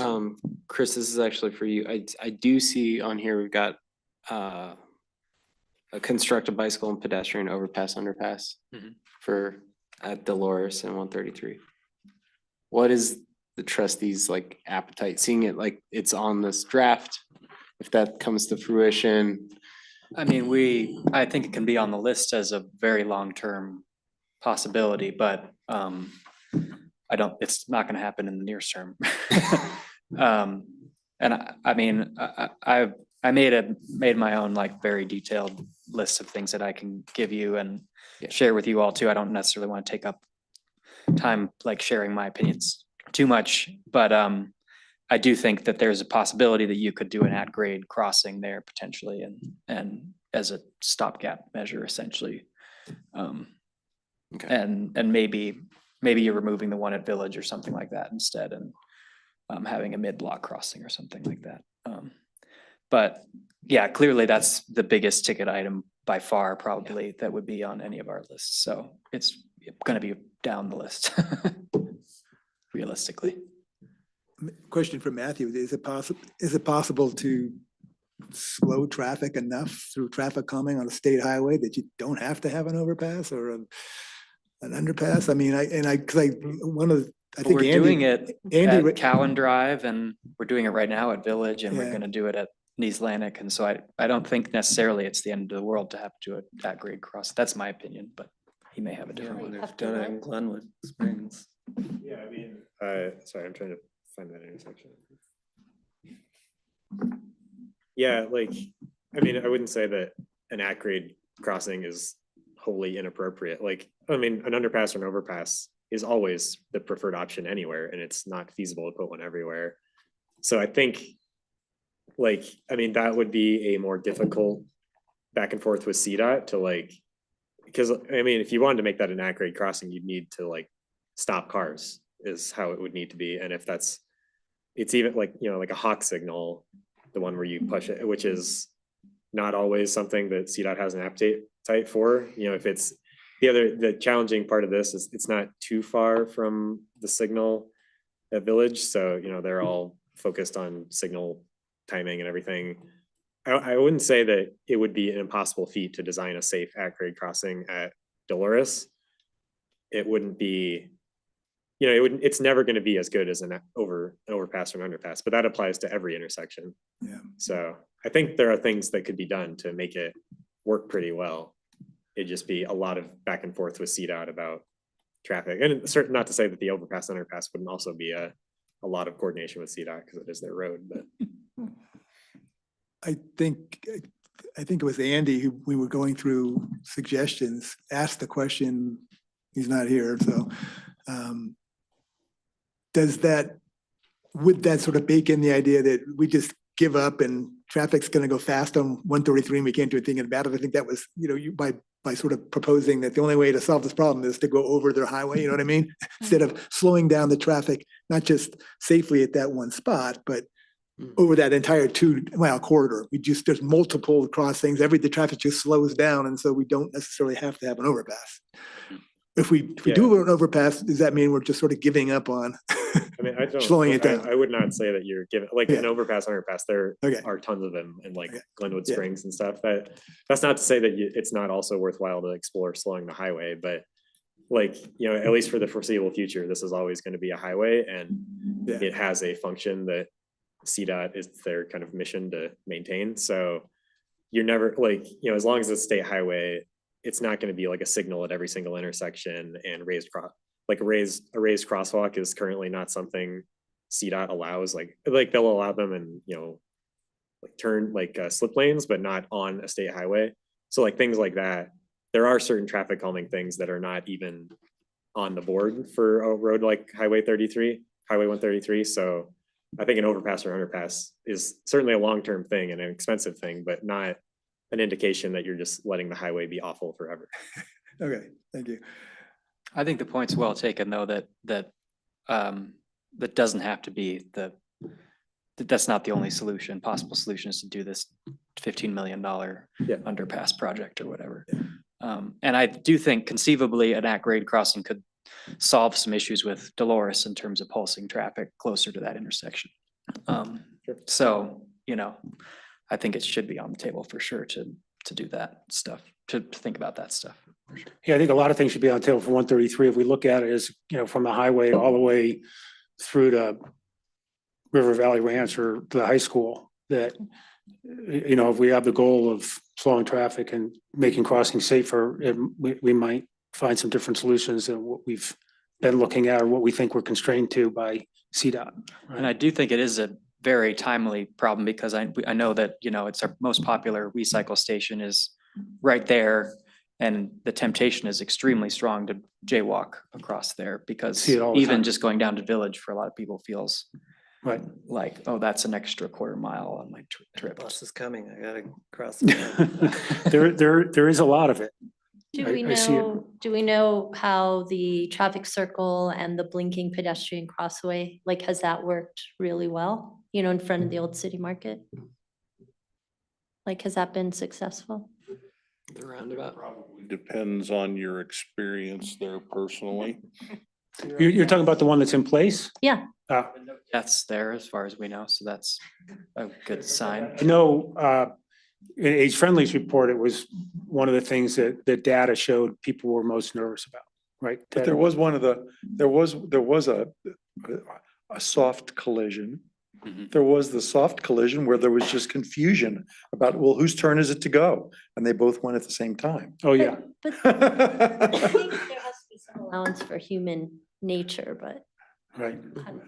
I suppose it, I mean, I'm probably putting words in your mouth, but I mean, that's kind of the idea of roundabouts is that you're removing the like super dangerous T-bone collisions and head-on collisions and stuff. People are moving at a lot slower speeds. Maybe they obliquely hit each other or something like that, but you're not Right. dealing with the really dangerous life safety problems you have with stop That lights. seems like a pilot program that's already in place to me, because that's heavily used by dog walkers, kids, bikes, trucks, Well, cars. you know, I think what we've learned is that, and this is from conversations over with CDOT too, is that there's good intersections and there's good roundabouts and there's bad roundabouts, right? And we may have one that's somewhere in the middle, but again, it's I'm reluctant to have a discussion about one fix or another. I think you have to have a discussion about all of them as an approach, you know? Anything else on I know there's a long project list and we aren't getting into it. Now, I'm not sure we're prepared to, I think, because we want to focus on some of these other structural issues with the formatting and of the report rather than the specifics. I think it's easier for us to talk specifics once we see a more sort of complete look. Does that make sense based on what we've talked about tonight? You know, the other one thing I would say, Matthew, I think is missing is how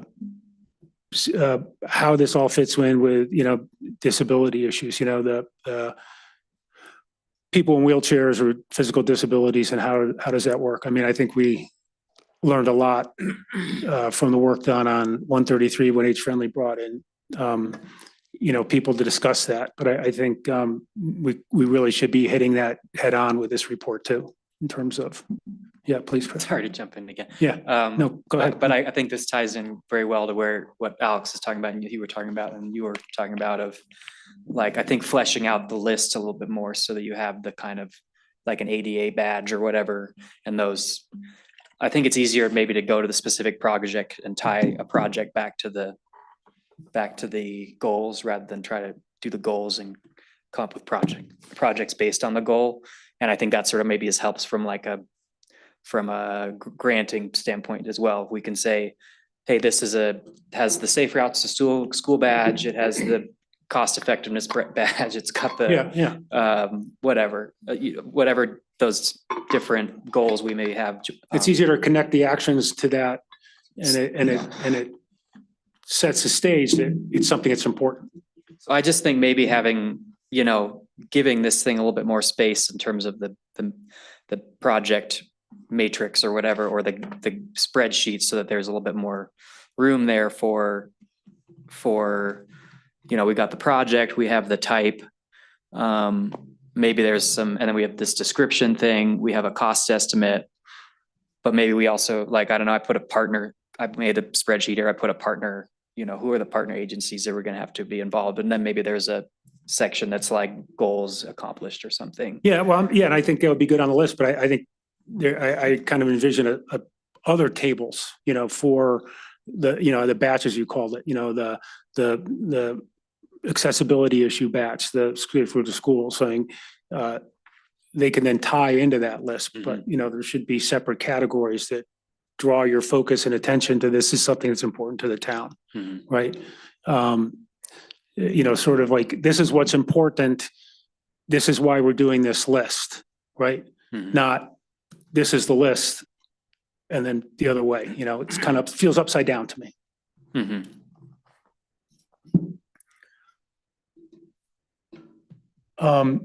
Matthew, what do you got? You got any questions? I mean, it's, you've been listening. We appreciate your time and, but we don't want to miss the opportunity to make sure we're not missing each other, you know, two ships in the night, that the list, that there's understanding about what we're saying.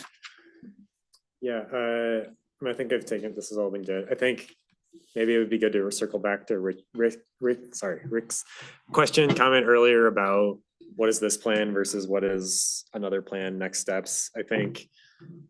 And I think the town can maybe speak to this too, but like, we certainly want this to be a plan that is useful and effective and has direct like action items. And I totally can understand that this is lacking in some of that. And this, like, I think definitely, I totally agree. Like the pilot project thing, that's a total big miss on our part, that there's not like a measurement program associated with that. And some of these other things, I appreciate that, but this is still, you know, a transportation plan that is not going to be like I said earlier, it's not the only transportation plan that the city's ever gonna do. And it's not even, like, it's not just having map Carbondale that's updated every 2 years or 3 years or however, whatever it is not, you know, ultimately gonna be the only thing that drives progress. Like, I think this is certainly an important step, and we can we can give it more teeth and give it more direction.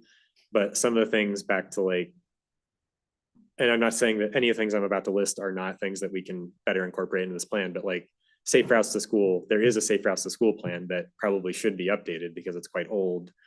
Things like Main Street, there, you know, and some of these other priority corridors, we can give more direction on what types of improvements are needed there. But ultimately, maybe it makes sense to do a corridor, because like this is all relatively high level in this stage of planning. And then, you know, when we get down to the like Main Street, converting that, adding bike lanes or whatever is not going to be a simple go out there and stripe it. There's more analysis.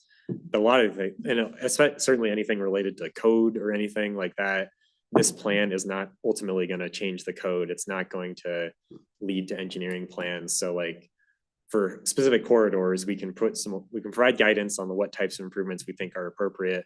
But then maybe a next step is a corridor study for Main Street that does, you know, you collect traffic counts, you do a bunch of like actual engineering design, you get survey like that, the stuff that doesn't fit in a plan like this.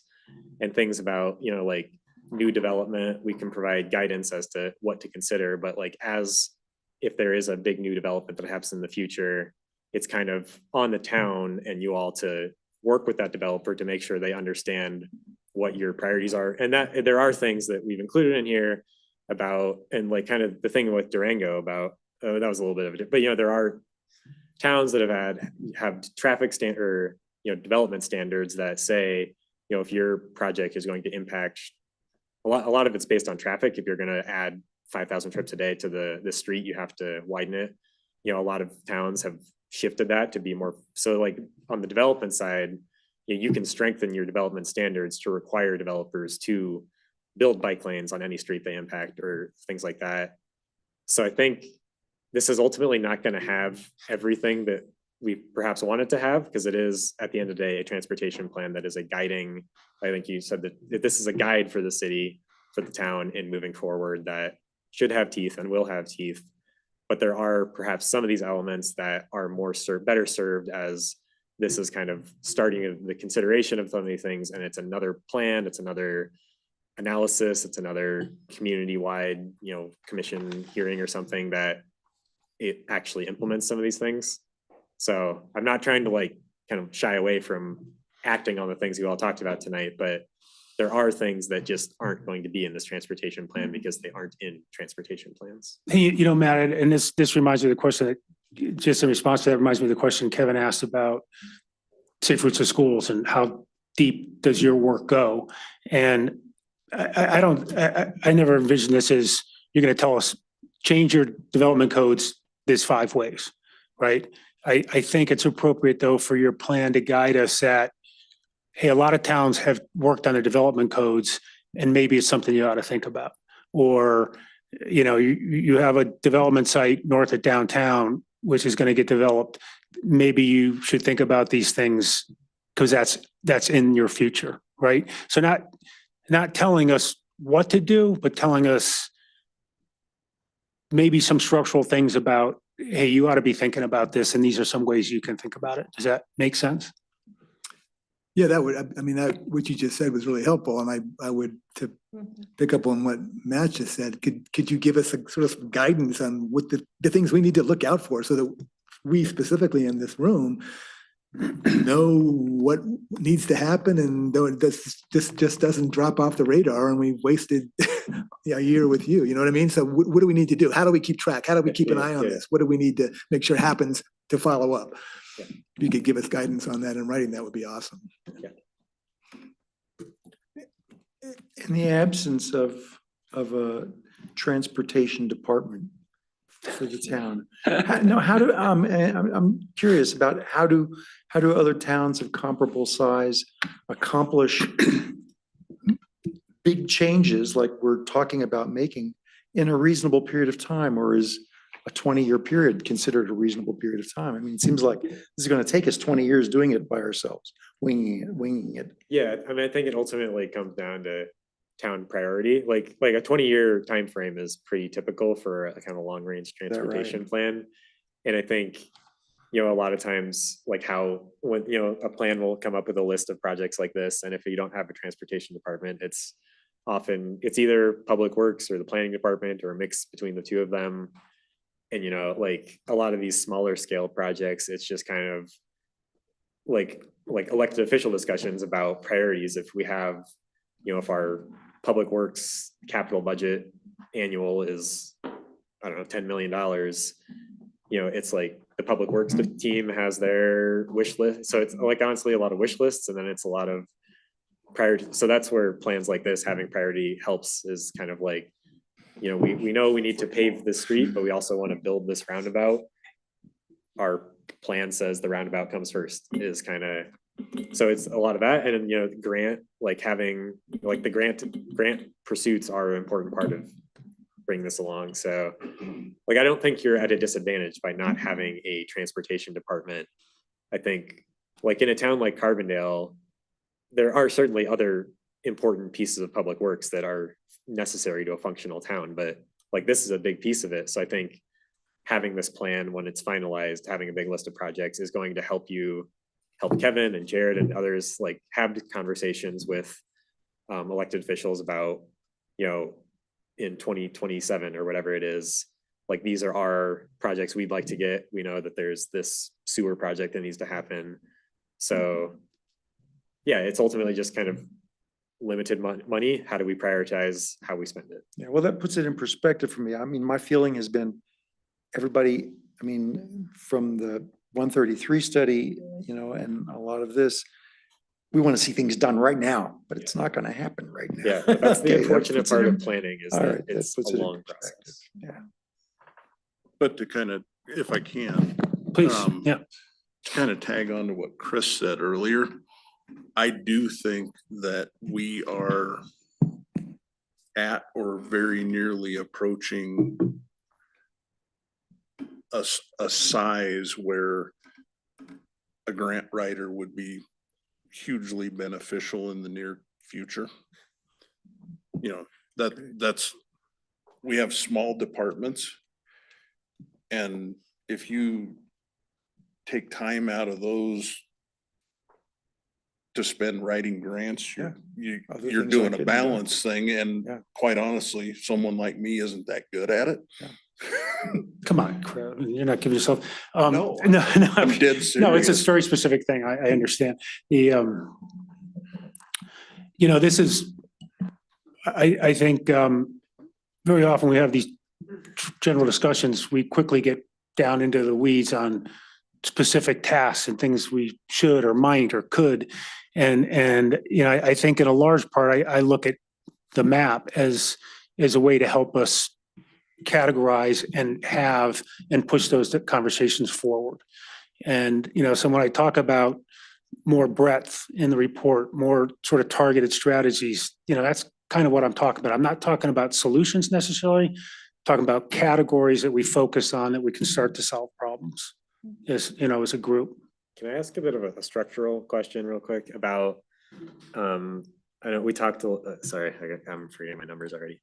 So the third chapter, which is, I think, called Network Vision, it's got that stuff about Vision Zero, safe routes to school.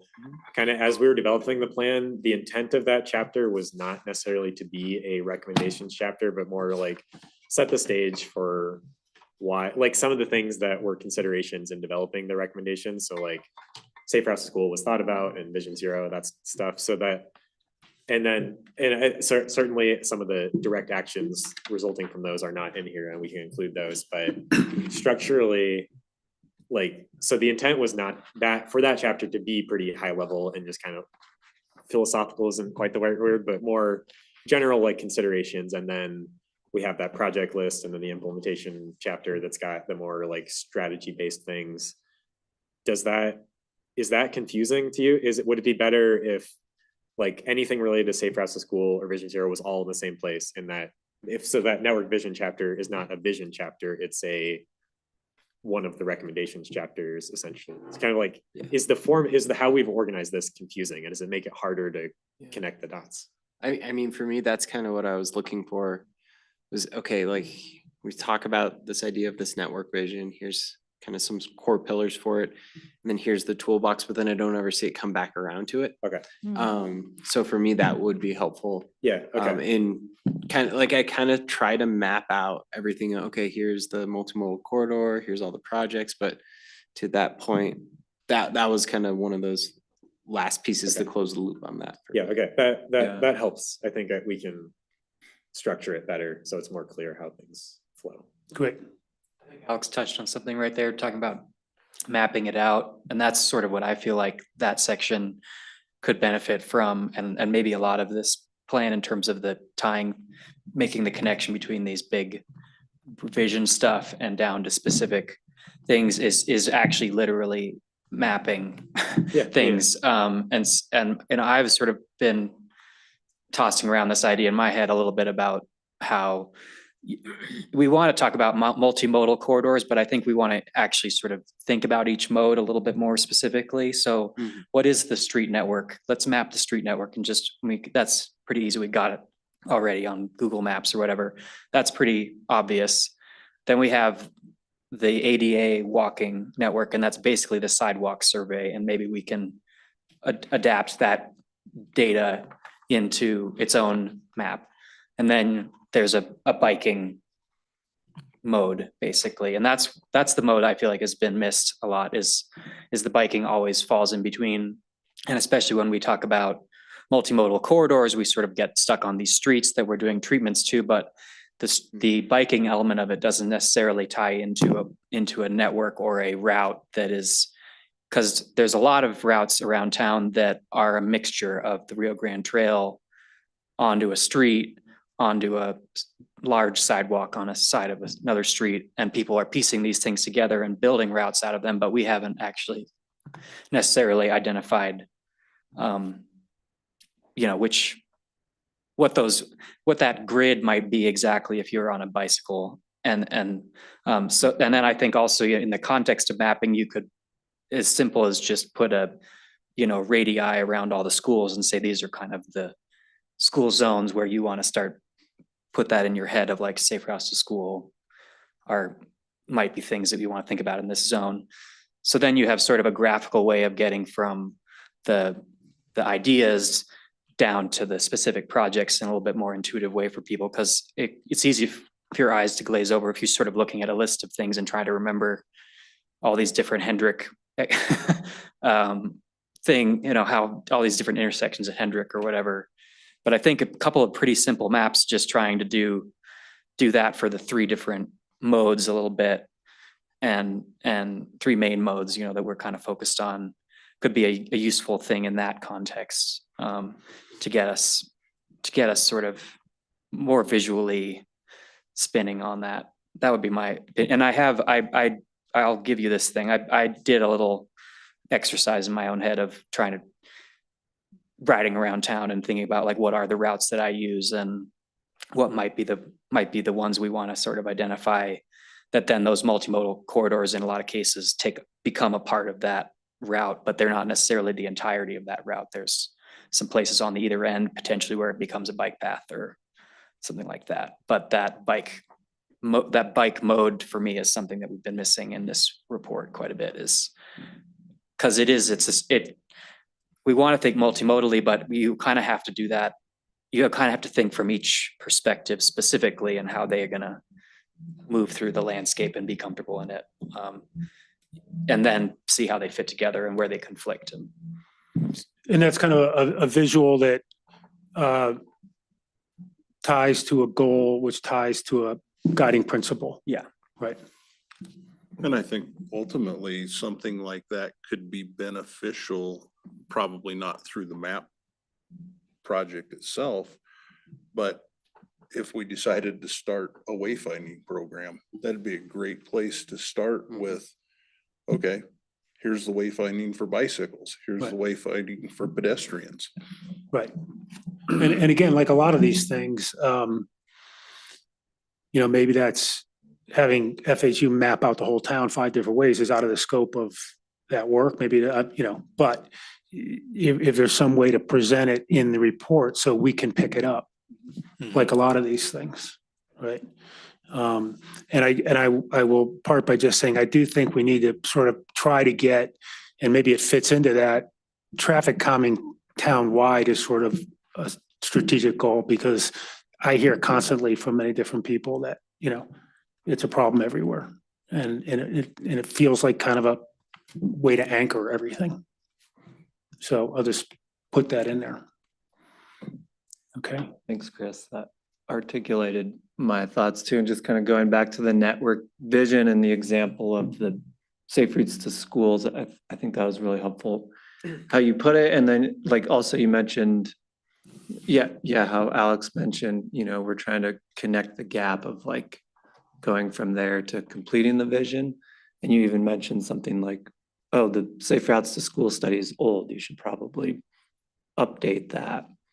Like that is helpful to hear. And I don't know if it's helpful to have that in writing in the plan, but it kind of helps make that connection of where those things are laid out here in that section. And then we're just kind of left with like, okay, we did a safe routes to schools, but what are we supposed to do with it, or how does it fit in? But it sounds like, yeah. Okay. Is David here? Okay. Anybody else? Comments? Matthew, any other questions for us at this point? I don't think so. I think kind of hitting on some scheduling stuff that Kevin and Jared and I have discussed is that we're kind of thinking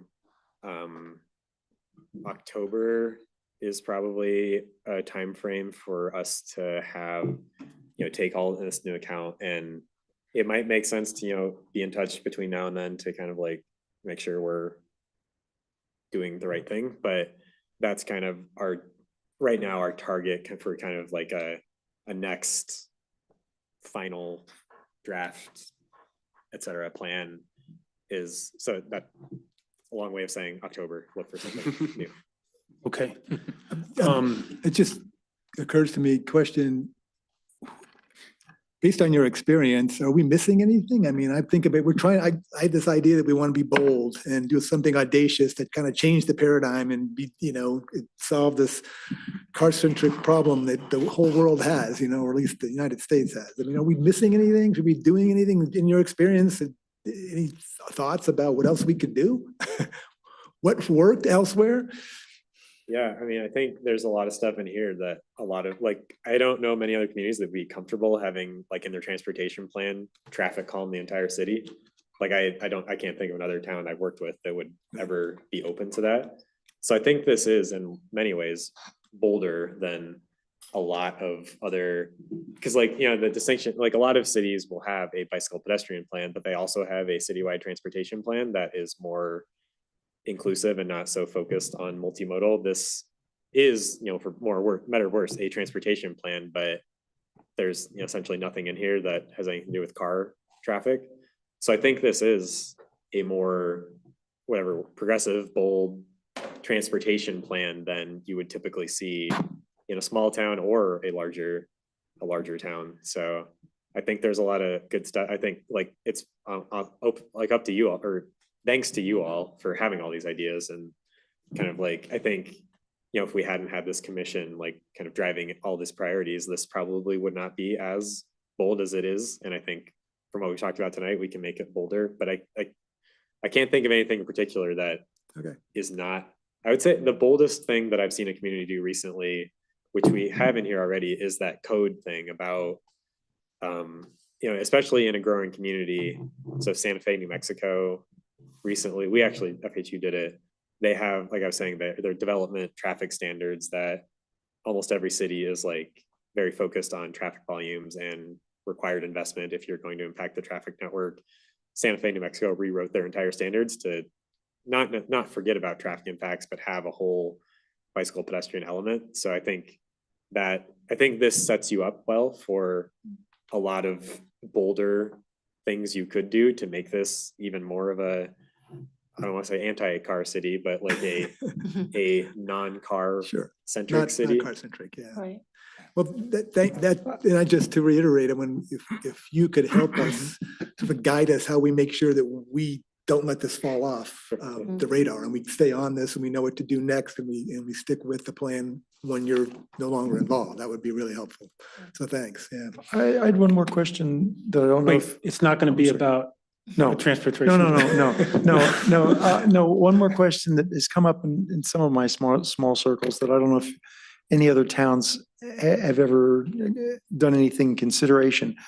As the technology is becoming more and more popular, mixing of electric sports vehicles, the scooters and the unicycle skateboards and those kinds of things that are electric that can zoom up to 20 miles an hour and can be really scary.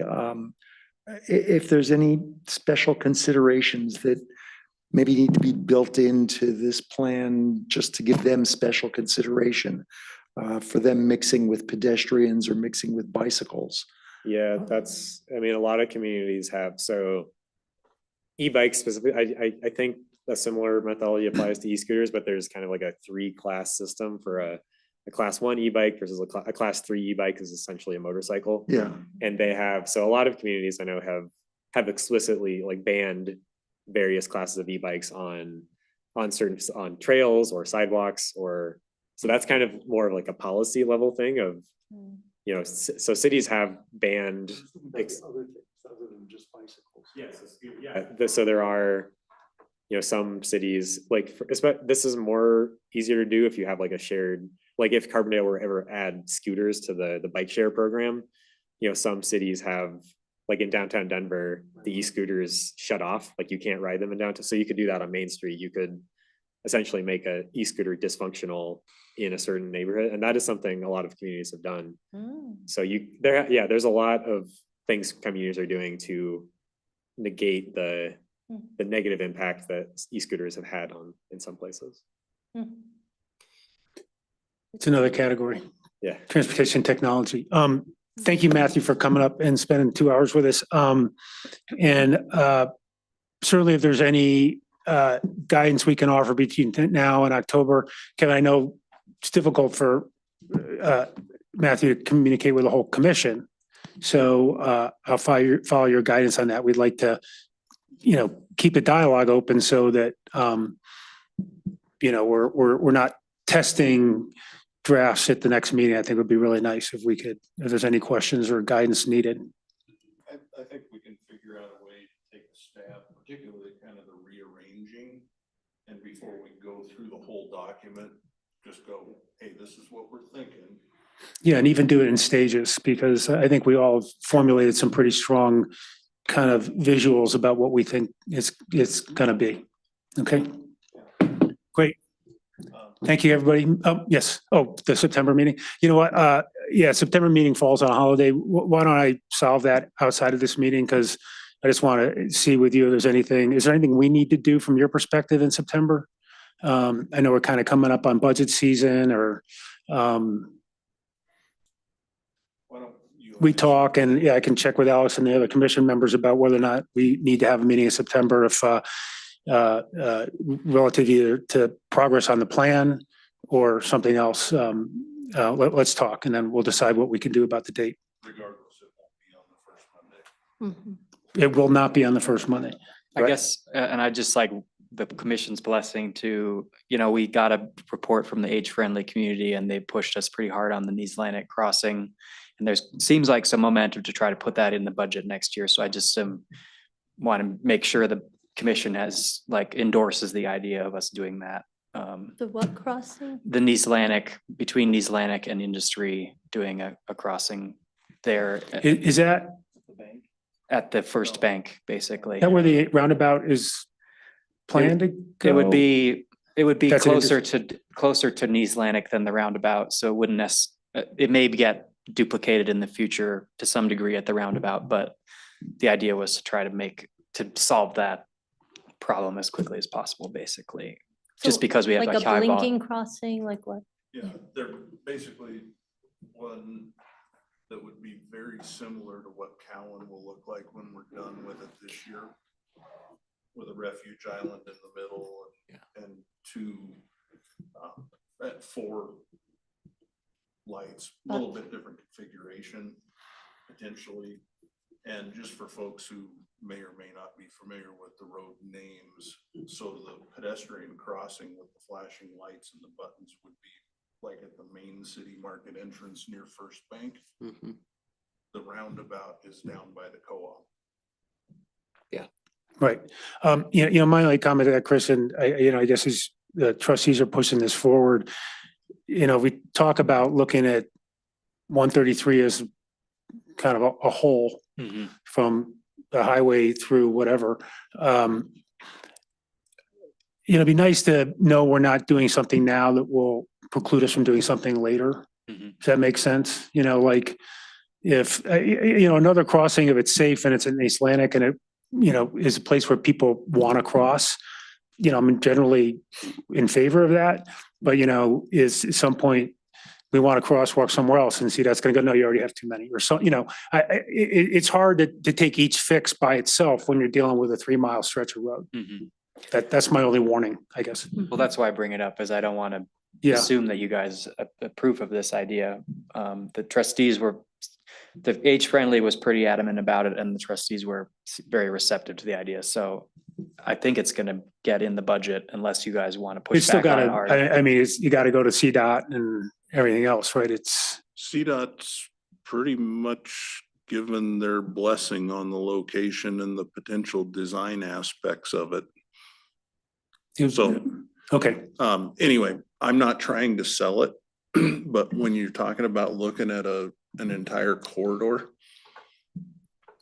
I really do think that thinking about an Icelandic and industry and then potentially Went makes sense from a corridor management perspective to start where we have the roundabout and work away from it both directions versus going clear to one end and another and working toward the middle. I think it'll just work a lot better. That's my 2 cents. Yeah, listen, I think it's more crossings and safer crossings. That's the guiding light, right? Okay. I just want to make sure we're getting the right ones in the right places. That's all. Okay. Meeting adjourned. Thank you, everybody. Thanks, Matthew. Thank you.